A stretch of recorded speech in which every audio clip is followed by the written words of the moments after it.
Hello and welcome to the Film Ireland podcast, where we delve into the stories, talent and creativity behind Irish film. And on today's episodes, we're joined by Amongst the Wolves writer and lead actor Luke McQuillan, along with writer-director Mark O'Connor, who chats with us about their gripping new film, which hits cinemas on the 2nd of May. But first, we are delighted to speak with 18-year-old Emma Whelan from Finglas, who has just been named Ireland's Young Filmmaker of the Year at the Fresh Film Festival for her powerful short, Abhaile. Thank you so much for chatting with us. Of course, it's a pleasure to be here. So you are celebrating your big win. That's really, really exciting. I was wondering if you could talk to us about your where did the idea for Abhaile come from? Abhaile, well, the whole Irish connotation with it was when I was doing my Leaving Cert last year. And I had like all the Shanachals on rotation learning my Shrub pictures. So when I kind of thought of this concept where I wanted to do something surrounding the class divide in Ireland, especially, growing up in Finglas, there was that reputation and there was that kind of like sly remarks made about where I was from, which kind of got to a point where I was like, okay, well, this isn't really funny. So then when I like honed in on the fact that I wanted to make a film about this, I had that Shanachal that features at the end of the film, Níl Aon Tinton Marta Hinton Féin. And I was just like, well, Abhaile, home, it it goes well together. And yeah, so I just wanted to do something depicting how the class divide affects teenagers and like friendships and relationships, even from a young age. And talk to me then about writing it first of all, and then the act of making it. So did you know, was it something where you knew the finished product, what was going to be like? Like I knew what I wanted to say, like, the grass is always greener. I knew that that was the message I wanted to give off. But in terms of writing, I think I knew that I needed two characters to come from different backgrounds and I needed an environment for them to like meet in and exist in. So then I just thought of the charity shop, because I used to volunteer at one for TY volunteer work. And so I was like, grand, that works. But then yeah, in terms of writing it, I kind of had my notebook, and for about 2 weeks I was going back and forth between like what could work, what doesn't work. And then I wanted to get it right. That was a very important thing to me. I didn't want to, because it is a sensitive issue, and it's not to be taken lightly. So I sent it to like friends from like varying like backgrounds. I had friends in private schools and I sent to them and I was like, can you tell me if I'm being a bit too harsh? Like, does this make sense? And, I wanted to eradicate all forms of unconscious bias. My dad actually said he needs to watch what he says around me because there's times where it's just a direct transcription conversations we've had. But I think that's what works so well. And I feel like the film is really authentic because the dialogue is so natural, because I just kind of robbed it from conversations. So yeah, it's a very like intrusive film, but I think it works in the end. Putting crew together and getting to film it. What was your experience like there? Yeah, honestly, like it's really, really great that I had like such a circle of people that were willing to work on a film with me. So I was doing film in college and so I had a circle there and I was like, do you guys want help with a film? And that's where I found my director of photography, Charlie, and my script supervisor. And then I just, I'm lucky that I fell into such like this young creative filmmaking circle a couple years ago where everyone's just down to help out. So I reached out to a couple people, a couple of my friends, and was like, do you want to hop on? And they were like, yes, of course, I would love to. I'd say the hardest part was just casting, because I was like, where am I going to find all these people? And that's when I was like, my family. So you'll see that in it, everyone's related except for Charlie, who plays Donica. So it was my dad playing my dad, my mom who played Donica's mom, my aunt was my mom, my cousin was my brother was my brother. So it was a real family project. Yeah, I think that was the hardest part in like putting it all together. But once I got them on board, it was brilliant. So I'm really happy with the casting internally. And you crewed up. What was it like then shooting on the day? Was there anything that surprised you? I know if you're studying it, you already know, and if you're a fan and you've been working on it, you already know, but it can be such a more oppressive thing when you go into it sometimes.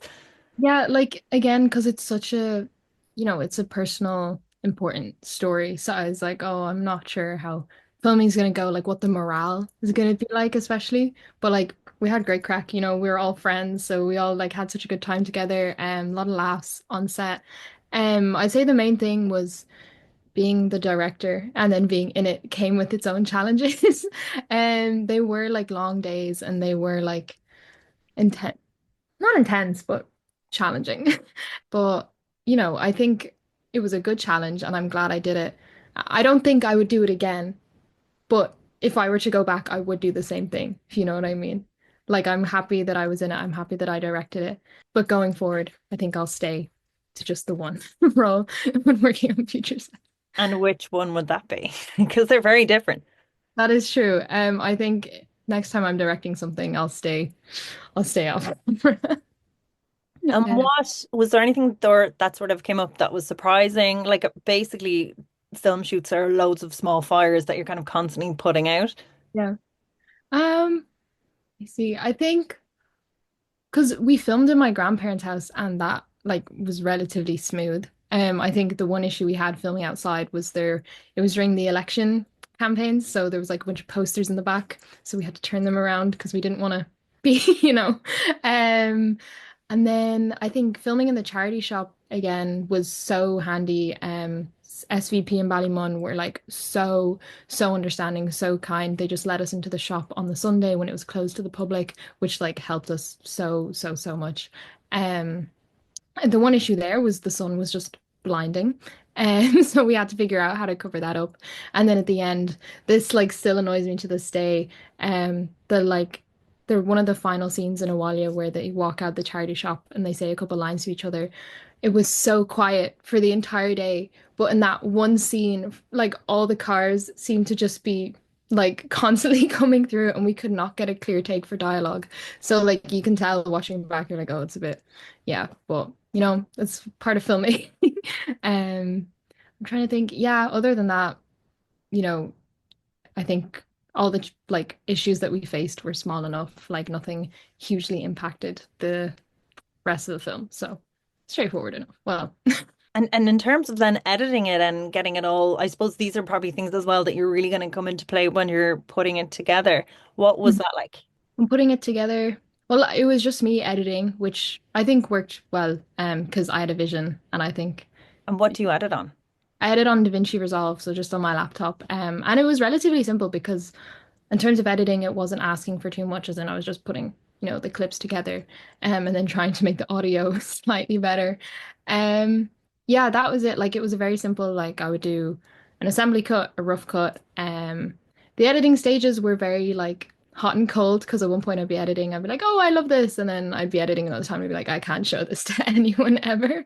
And so there was a lot of, I think, since from like being in it and directing, and so much of me was in it, it was very hard when editing to look at like I don't know if for me I'm very self-critical. So that was like having to edit myself for hours on end definitely wasn't fun.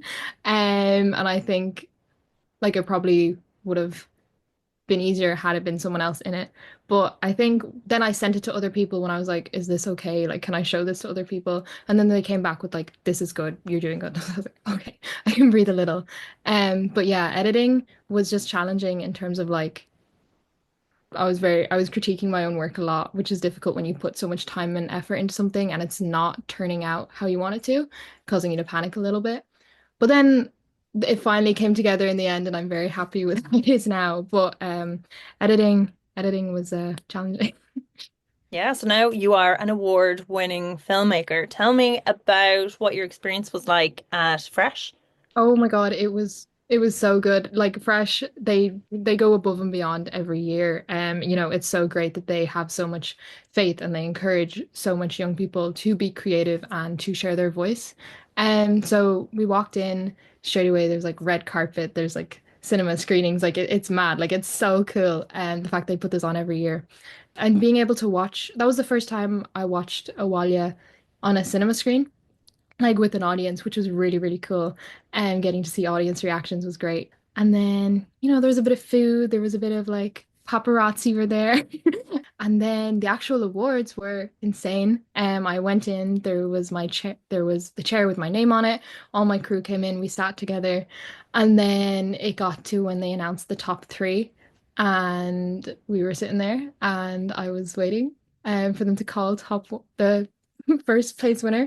And I was like, oh, guys, maybe. And then they started announcing the winner and they described the film before saying the name. And we're all there like buddling together, like, oh my God, like this sounds like it could be us. And then it was, which was like insane. And we all went up on stage. There was confetti, which I wasn't expecting. And then giving my speech was also incredible because I didn't think I'd be giving one, which I might have panicked or rushed through. But people said they understood what I was trying to say. So I think it worked. So it was First of many award speeches, hopefully. hopefully fingers crossed.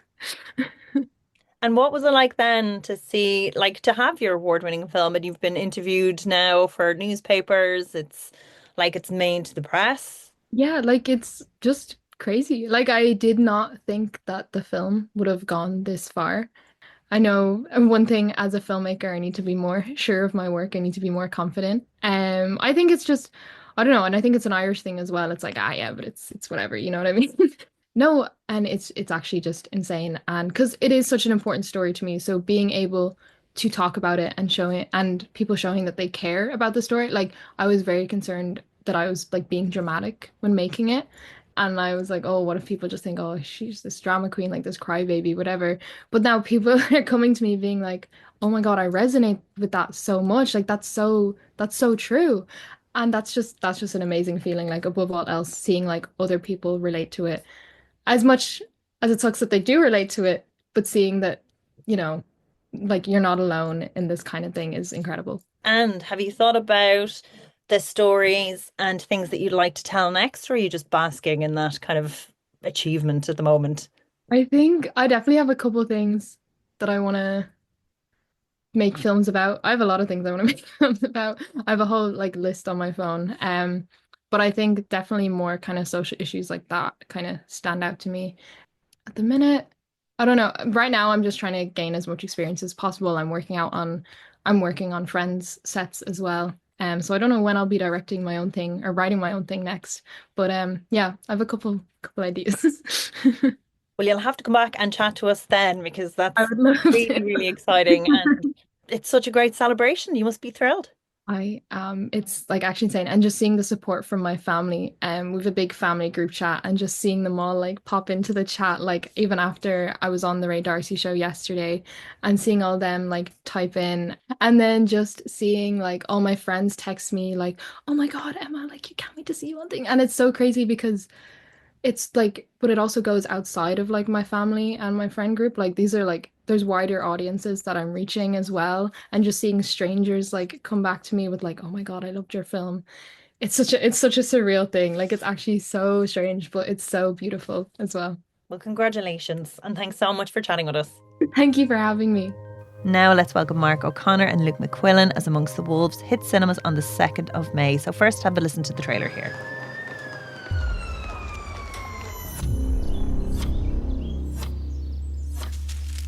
If you're gonna live out in the woods, you gotta learn how to use a knife. It's an army knife. You a soldier? I used to be. I'm just trying to get my life back together. You should be at home. My ma kicked me out the house for dealing. Where have you been hiding? There's a job tonight. You're gonna help. And if you don't...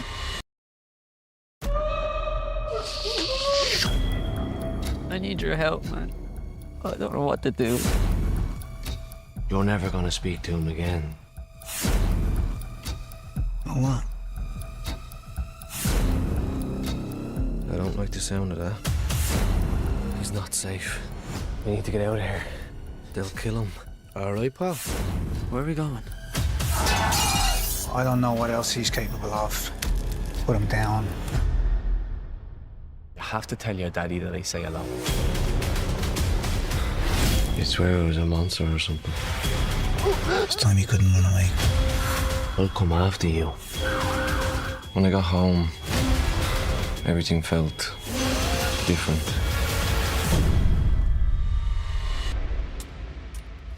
We're gonna fix this. I promise you.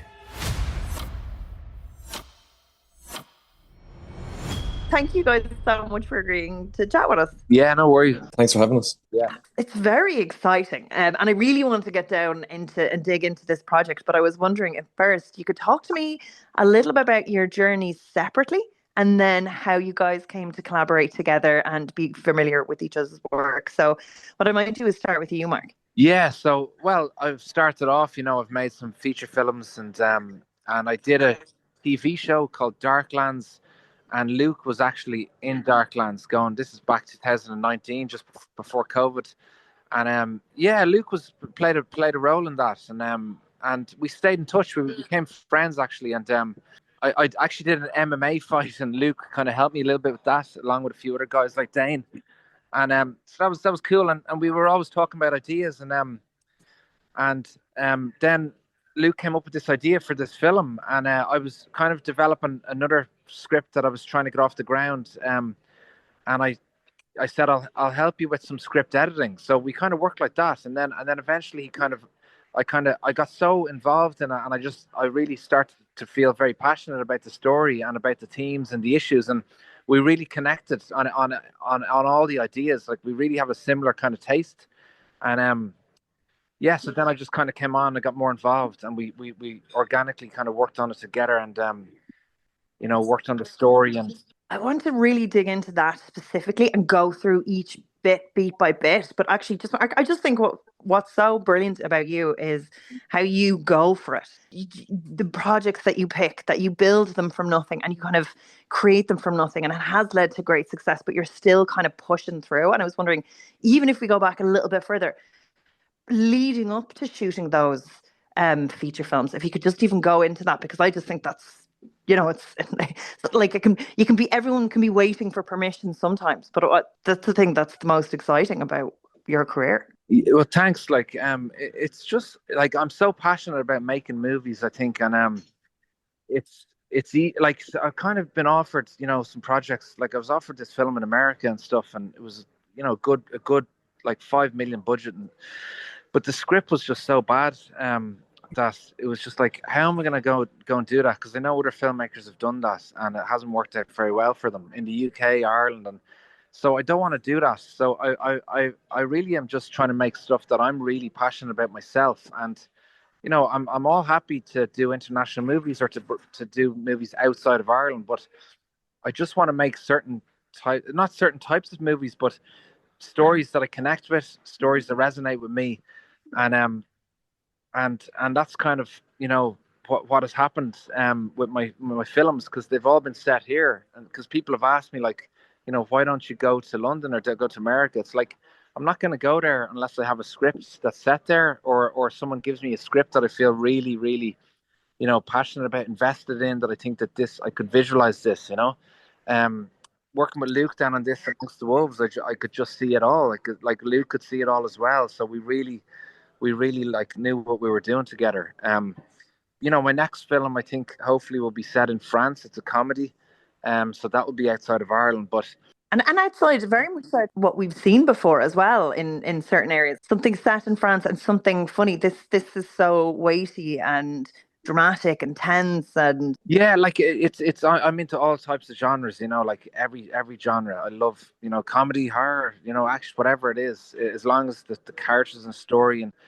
And so yeah, the next one just happens to be a comedy drama. I was making comedies when I was doing short films, and then when I wrote my first feature film, it just happened to be a crime drama, and then I ended up making quite a few of them. Although I think Stalker's probably like a psychological thriller. I think King of the Travelers is a kind of like a revenge. It's a kind of like a tragedy. And then Cardboard Gangsters would be a kind of like a hood film.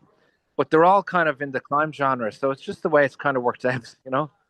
I will go into future sections. But Luke, can you just tell me a little bit about your background in performance, how you got into film, and then where did your kind of your desire to write come from then? Yeah, so I basically came to acting quite late. I was like 25. I was like studying actually in the electrical game and stuff, but I went to the Gay School of Acting and studied there for 4 years, and then I graduated from there and just done some TV gigs and commercials and plays. And then this how I bumped into Mark was I I auditioned for Darklands and I played a role Eric there. And then the writing part, really, I actually attended Mark's screenwriting course, and it was, I forget what street it was on, but it was every Friday in the evening time, and it was ran for 6 weeks, and that's where I kind of got the bug for a bit of writing. Now I don't really consider myself a writer or anything, but I wrote this with Mark, but that's kind of where I got that bug. But then I decided I might try this, actually, like pursue it a little bit more and write my own film. So after a bit of research, I think like I had an idea and stuff, and then I actually contacted Mark, and we met up a few times, and he was willing to meet, and we were kind of bouncing through an idea, and we created a beat sheet. And I think Mark said to me, "Okay, you have to go off and you write this now." So I went and I wrote the first draft probably in a few months, and then I contacted Mark, and I know, like, because Mark is obviously an established writer and director, so I understood like that, like, you know, he might not want to, like, he'd be picky and choosy who he's involved with, and like, you know, like blah blah blah.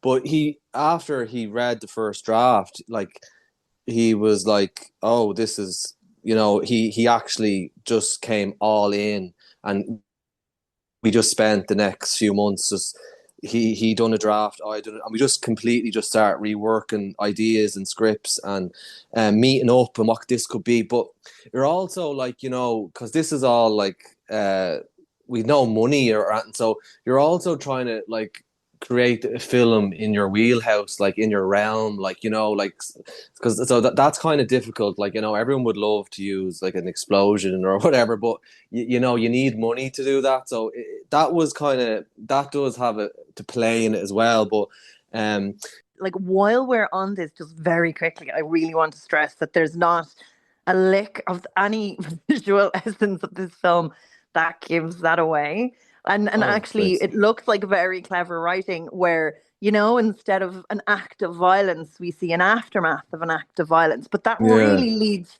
that's a very clever writing tool and builds tension in a really great way. So talk to me then about the writing process, about you guys coming together and then, you know, like teasing out those beats. So writing it, knowing, okay, you're not going to have a huge budget. How do you get these ideas across and escalate that, and how that back and forth worked? Yeah, I think it was just a process to know this world where the film is, and I think that's a world Mark would be very familiar with his previous work, and you know, it's his kind of like. So I think someone made a point that there's actually no guns in this film, which was good, like, you know. So yeah, I think it's more so like kind of a show rather than tell, but it's also sticking to the structure and stuff. But that's where I think Mark, like, you know, was a real help with the structure of the film. If you want to, that's probably not my strong point. I think like going to locations was a big part of it as well, Luke. Remember, like, we were visiting different, you know, like woods and the bridge and different places that would kind of work its way in, and then also meeting cast and kind of thinking of ideas. And so all of those things were at play at the same time, you know, in terms of like how much, like how can we make this for nothing, and then who can we bring into the process, who can we cast in this, will they fit that role, what props have we got, you know, what locations have we got, you know, what sets are we going to build here. And so the idea was to make something for, obviously for nothing or for very cheap, but make it feel like it's actually worth a couple, it's a few million budget, you know. And that's what the whole plan was, and the goal was, you know, to make incredible cinematography in the movie, and have a great cast of solid performers, like really top cast that come in for a couple of cameos, and then really good up and coming cast as well, you know. And then we had a great composer in Jamal Green as well. So right across the board, we finished it in Element post production, and they gave us the full works. They were an amazing team in there with the grades and the post sound, you know. So it was all done on this, and it was all done for so little. First Element are incredible, and their output, the projects that they're working on, how they support filmmakers. So I think part of that is really a belief in you guys and your work. Well, thanks. Yeah, no, I think it was, and I'm so thankful to Creagh in there. She was just so supportive of this project and of the creativity and she put everything into it. The team, like we had the full works there, and we were in the grade. Luke was in the grade with us, and they even let us do screenings, which was brilliant. I was in the trenches. Yeah, I was going to say I know you're a performer, but it must be hard to watch yourself in the post process as well, being in it and creating it. Yeah, it is. It is difficult. Like Mark's great like that. He's very easy to work with, and he's like, he really brought me into the. I learned so much from him. Like that's what I would always say. He'd be an amazing teacher as well. But it's just, yeah, it was difficult as well because you're looking at yourself at your performance, but also like as a co-writer, you're kind of looking.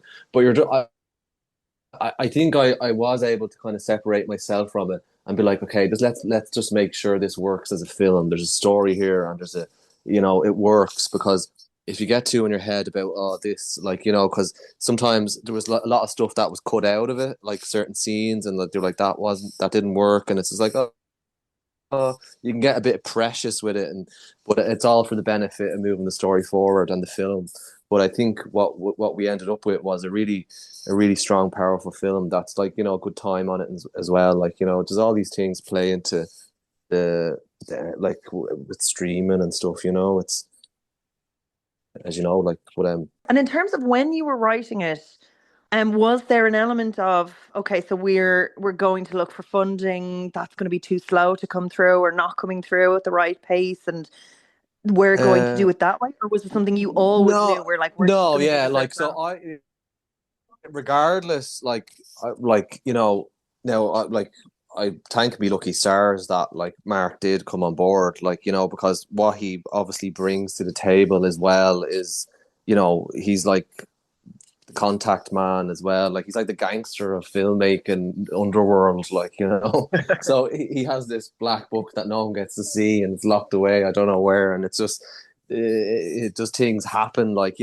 but like realistically with you, like, the funding, like, it's great. It would be great if we had got it, but it wasn't going to stop us. Like, the film was getting made regardless of funding or not, and whatever way we were going to get it done, we were going to get it done. And I actually will like carry that going forward as well, because you'll just be left waiting with your hands out, So, but we pulled it off, and Mark would probably tell you more about like that, really. Sorry. Yeah, that'd be brilliant. Well, yeah, like the fun, and I suppose sometimes you can get stuck in development. It's called development hell, for 2-3 years. Sometimes something gets rejected, and then you lose confidence in the project, and you actually throw it away. So that whole process can be quite damaging to your kind of spirit as an artist. But like, it's obviously going to happen, because you're not going to get everything funded. It's a difficult process. Yeah. A lot of projects that are going for finance, but it's the process can take a long time as well. So we just thought on this, because I had been in that development situation for a long time on the comedy that I'm writing, and we just thought with this, like, let's just go forward and let's just do it ourselves, our own way, and it's a great kind of process when that happens, because it just frees up everything, decisions on, like, you can really push the boat. You can say, no, we could get this location, and so the only thing holding you back then is the producer telling you, you can't do that. But like, we had a lot of latitude there in terms of like what we could do. I actually seen it's an Irish film as well. It was actually, this actually kind of gave us me anyway, the confidence to actually be like, oh my god, you can actually make this, like, so the film I Used to Live Here. I think it's a Frank Berry film. Yeah.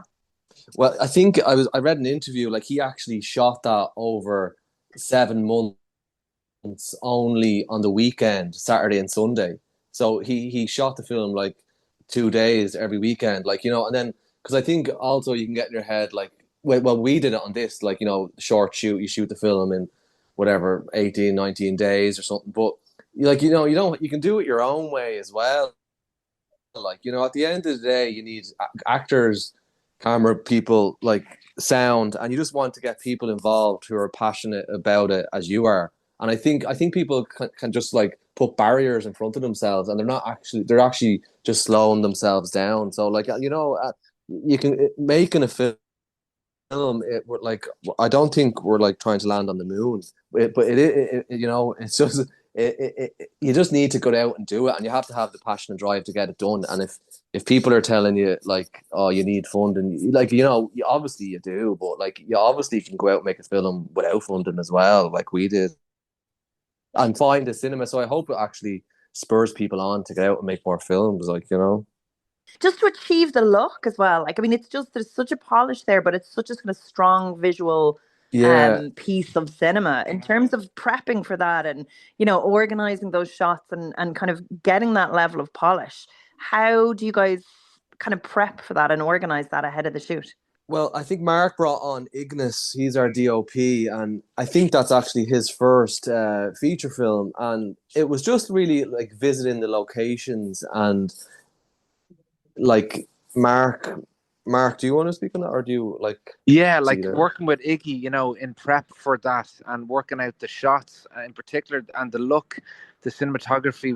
We kind of had a really particular thing of what we wanted. Myself and Luke were, as I said, like we were on the same page, from the start and in our ideas. And so when we'd go around to locations with Iggy, we'd kind of be like, this is what we're looking for. And Iggy became very in tune with us as well then, and we wanted this dark look to the film. There's a lot of night scenes and a kind of a wet look as well. So we wet the streets to give that sense of the darkness of Dublin. And I will say one thing on that, okay? In one of the scenes, it's raining, but it's not actually raining. But this guy pulled up in a van, and he had a big water tank in the back of some transit van. And he took out a garden hose and started spraying the water into the air. And they were like, and Mark was like, get under that and all. And I got absolutely drowned, and it was freezing water. Yeah, that was the trick to guerrilla filmmaking. So we had this guy, I think his name was Tommy, but he had this little truck and he had a little tank and he had a hose. So he was behind the camera and he was shaking the hose, and I was like, Tommy, shake the hose more. Like he was Paul Ritchie's guy. And because we need the hose, the water was coming down on one side of the screen, and not, so we had him shaking the hose more to get the rain. And then another moment, we needed rain on the car, but the car was driving, so I actually had to kind of, hang out the window and kind of spray water on the front windscreen as we're kind of driving. So you kind of do those kind of great, like, guerrilla tactics in order to make something work. It has to look really good. It has to look like it's a proper budget. It does, and it really does. And in terms of getting that caliber of cast, so you have Jade, you have Aidan Gillen. I'd say that was an exciting day. And then I get like a host, and obviously yourself, Luke, brilliant, great performance. Thank you. But in terms of like building that cast and then getting the right people, finding the chemistry, building out those roles, like was that something that happened incrementally or was it like you always had very specific characters in mind and it was finding the right people for those? I think we kind of set a deadline in terms of when we were going to shoot the film, and then we had some people in mind, and then others were kind of coming, like an idea would come and like, oh, that character, that this actor would suit that character so well. And then we thought of some kind of names that we thought it would be so interesting to get a big name in a cameo role. We just thought that's like, so the leads are kind of like up and coming Irish actors, but then we had these really like well-known Irish actors that would come in as cameos, and we were very lucky there, like with Peter Coonan coming in for one scene one day, and then we had Helen Behan came in for, I think it was the day as well, and she's in The Virtues, and really and then Aidan as well, he was in for 3 or 4 days. So to have those heavyweights come in who have a lot of experience, but then also just bringing through this new group of up-and-coming Irish talent, because I just think there's some really incredible up and like Dane White O'Hara's, I think he's really good. He was in Darklands, and then Luke is incredible, of course, and Daniel, who it was his first role. So Daniel was kind of following us around with a camera, and he was shooting some behind the scenes kind of making of stuff, and we just kind of had the idea that he would suit that character of Will really, really nicely, because we needed Will to be right in the middle stage between a boy and a man, and kind of like the innocence of that. And I think he nailed it, in terms of that. So yeah, it was like it's really exciting to have a new group of Irish talent coming through on this. And in terms of posts, so you talked about how like a lot ended up on the floor. That must have been very, very difficult considering the level of work and effort to achieve that. Was there like major things that changed from the script stage in the post stage? And in terms of killing darlings, like what was the motivator behind that? What comes to mind is like what probably was stripped back from the film was we probably showed a lot more flashbacks of Danny's character, what happened when he was deployed, like in war. But I think when we kind of cut those out, it kind of left more to the imagination of what actually happened instead of like spoon feeding. There was a kind of a side. Do you know the character Kate, who's the key worker in the film? There was a kind of a side plot there that she was actually struggling with a kind of a creepy landlord.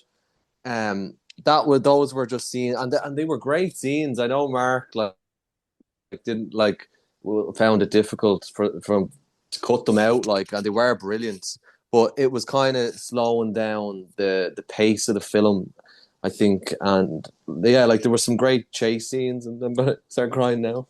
Yeah, they were kind of a bit too off center, weren't they? Like they weren't connected enough to the main plot, and that's kind of the issue when you're in the editing process, that you have to be really strict with that, and it's very difficult to delete some of those scenes. Can be the best scenes that you've actually shot, and have, like, there was a couple of moments I know with the landlord where Luke comes out and there's a confrontation between the lead character and the landlord, and I thought it was just a really, really good moment, but it just didn't work for the main plot. It just wasn't necessary because it was too off center.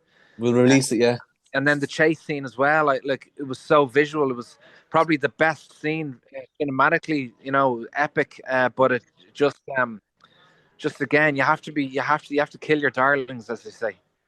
Oh, they sounded like brilliant darlings. And in terms of those themes that you guys are tackling, was very, very weighty. Do you, as you're going through that process, as two creatives and as well as a performer who has to physically manifest them in your body, what was your experience like sort of during that process in honoring those themes and in making them authentic and powerful?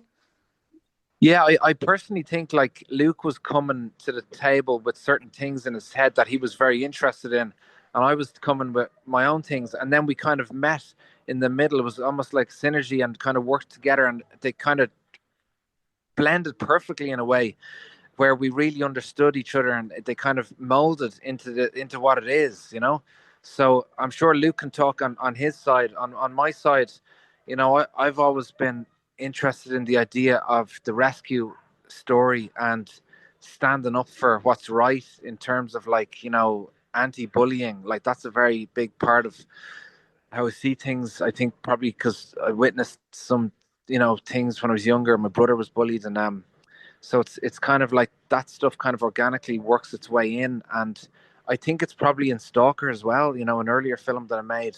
And then I was also interested in mental health, but then I know Luke was coming with his things. Luke, do you want to say anything there? Yeah, no, it's heavy material, but I think you need to nearly kind of get into that headspace on set or before set to kind of serve it as well, and try and portray it as best you can with some truthful, because I'm not homeless. I have a home, but I don't obviously know what that is like to live on the street. But we did work with a lot of homeless people, and try to understand what they feel like. But and in terms of the systemic failure for men's mental health, and the cost of that, this is a very heightened response, but I mean, I think that's the thing that it definitely addresses. It is a heightened, the fallout. there was no romanticizing it whatsoever. Like, you know, it's yeah, like, you know, like, you know, in one of the scenes I get assaulted like very bad on the canal, like, and you know, during that scene, Mark was like, "They're really like gonna come at you here," and you know, and you just not like. And I was at the first take, I was like, "Oh, okay," and like, you know, the guys were kind of like not like, you know, obviously they're acting. There was a kind of, but then they kind of like went for it a bit, and you know, I was just like, "Oh my god," you actually get like very emotional. And I was just like, "Oh my god, like what the hell?" Like, so that's actually happening. Like, it'll probably happen tonight to someone. God, you know, it's just, yeah, and like the mental health thing, it's just like you just don't know what's going on in these people's heads, like, and it's so it's just so sad, like, but I hope like we served it well, which I think we did.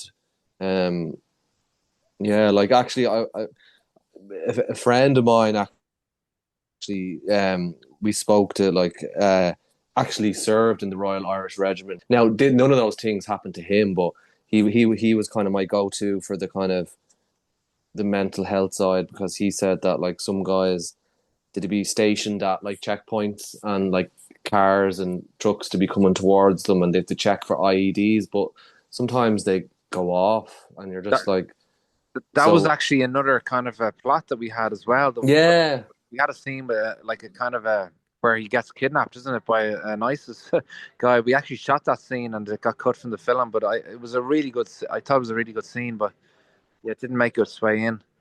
But yeah, it's So the just a bit, fact, yeah, like because yeah, I think it was like kind of, as I said, like show and tell. I didn't want to like over indulge or give too much information, leave a little bit to the imagination as well, but also, yeah. It's getting such a wide release. It's really going to be seen by so many people in the cinema. Talk to me about what it was like watching it maybe in Galway the first time with an audience, and what do you hope people take away from it then? yeah, yeah, watching in Galway was great. I think the reactions have internationally have been really interesting this time because, you know, in LA, I know we had people that had spoke about that. They were, one guy told me he was a soldier and he really connected with the story. And in Manchester, there was people talking about how they were homeless, and so I for some reason outside of Ireland, it's had a very, very strong kind of people connecting with it. But it's only played at festivals, so you know it's very exciting to see. You know, it's getting a wide release in Ireland, and yeah, we're just working with Wildcard, who are amazing distributor. They're doing, you know, all the work and setting up, you know, all the marketing, and Luke has really helped a lot, you know, in terms of the marketing with me as well. Because you know I've kind of been involved with the marketing of all my films in terms of like trying to get it out there and trying to find unusual ways to, you know, get people into the cinema. And Luke's done some great stuff, and we're working on TikTok stuff, and so hopefully people get back into the cinema. Like, you know, I feel like cinema is coming back again. You know, I think COVID just decimated it, but I do, it feels like it's coming back, and hopefully for Ireland this will be a film that people will go and see. Hopefully, Independent cinema is very, very important. Yeah, it's important, you know, because like, you know, we have so much, we're spoiled for choice nowadays, you know, with all the big blockbusters and stuff, and but like I think especially Mark's films, like, you know, and Irish films in general, like we have an amazing talent in Ireland, and we should really back our own with these projects, because it creates more work for people in the industry.